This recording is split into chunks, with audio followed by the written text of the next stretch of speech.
Now we have an interview with two of the many people in Somerville trying to help the undocumented and unaccompanied minors who arrived in Somerville in recent months.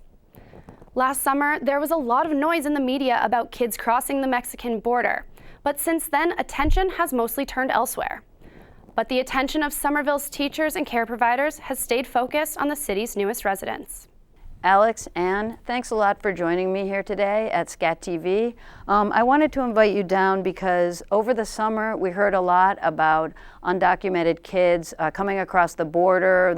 I guess we've always had kids coming here because they've got so many relatives or families that have been broken up that are getting back together. But there was a surge, there was a lot made of that, and I'm sure some kids have ended up here in Somerville, and I thought you could tell us a little bit more about that. Alex, I think you might have some statistics from the state level. Well, at the state level, there's over probably 1,200 that have arrived in the last 8 months. It's slowed down recently because the Mexican government is putting military on the trains going north, and the conditions at the border are very bad. And how many are here in Somerville? And do you know how many people are in the school system? So it's a little hard for us to track exactly because there is some privacy and we don't want to ask families exactly what they've been through. But what we can tell is we have 89 documented cases since last spring of students coming. And of that, about 63 students are at the high school level. Wow. So actually, you were telling me a story about one lady that recently came into the office who all of a sudden has a bunch of nieces and nephews. Yeah, there's this great woman that's spending a lot of time with me recently, and she already had one son at the high school. She moved last year from the South, and now suddenly has 4 other teenagers living with her. So she's been really generous, taking in her brothers and sisters' kids, and is really giving them a great home, but really struggling as well with all these new mouths to feed and teenagers in the house. That actually brings me to something that I think we ought to address here. In the Somerville Journal, in Speak Out, and other places, when things first started happening, and Deval Patrick said that he initially said that the state would host a lot of extra kids, there were some comments in the paper that were kind of nasty, saying, oh, they're all here because of a free ride. And there was stuff in some of the bigger newspapers saying, yeah, there was a rumor that you could all get in for free and you could get college paid for, and that's why everyone flowed across the border. But it's turned out now that that was really a myth. Not only was none of that true, but it's actually has much more historical roots. Alex, we were talking about that. Why do kids leave their country and maybe their parents or their grandparents and end up in this country? Why do kids from Central America come here?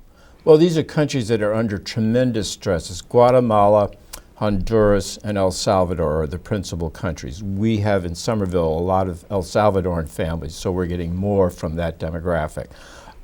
These countries, the United States is actively, starting with the Dulles brothers and United Fruit and on into the present, have actively destabilized these countries, have supported dictatorial regimes, have trained death squad members at the School of Americas, which is run by the American military. So we have an enormous kind of track record of making these countries very inhospitable. And I'll give you one example, which is an export from the United States, which is the MS-13 gang, which came out of the California penal system. This gang is now very adult, very violent in El Salvador. A Somerville person told me that a relative here who had been sending money back to El Salvador to help support her children, MS-13 had been to her house and said, we want a percentage of that money coming back or we'll start shooting your children one at a time. And they do this. This is not, they're not kidding around. So these families are desperate. And we also know from Mira and the Chelsea Collaborative that, and a human rights seminar that the Health Alliance just did, there are trigger events in the home country. This is not just trauma crossing the border and getting up here. These families have been persecuted and attacked in the home country, so they're not just coming for a free ride. They're desperate. They're leaving sinking ships and are terrified.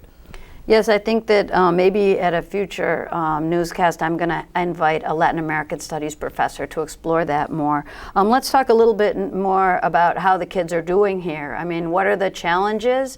What resources do you have in the school system? What do you wish you had?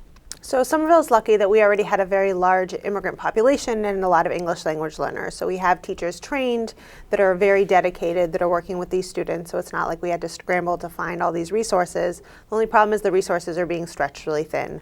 So classes that really should be 10 to 15 students for a beginner intermediate level English language learner class are up to 20, 25, even 30, because we just don't have anywhere to put all these students. The students are here, they're in school, they want to learn, but being, one on top of another and having all the things that they've been through really makes it difficult. So as a school, we're trying to provide all the resources we can and help them have a productive and welcoming school environment, but it's getting progressively harder to do so. So I hope that eventually school budgets can be increased, but in the short term, how could somebody help if they wanted to help? It could, a family who might have extra clothing, or maybe it's somebody who is studying to be a social worker. What kinds of needs could be filled by, regular folk who could give something, maybe of their time or of their income?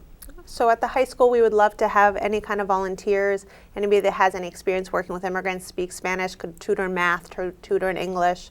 Anyone who just has some time, maybe wants to mentor a student.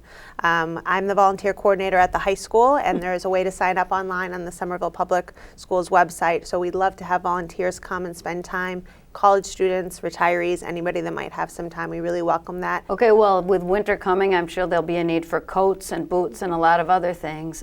So we'll try and do a follow-up story on this. Thank you very much for joining me today. I know you're both busy. You've got about 5 hats that you wear up at the high school. I don't know how you end up looking so cheery, because I think that there are tough times in Somerville, but let's hope that the community can continue to pull together and help these kids. Thanks a lot. All of the children will need to appear in immigration court, and this can sometimes mean an expensive airplane ticket back to Texas.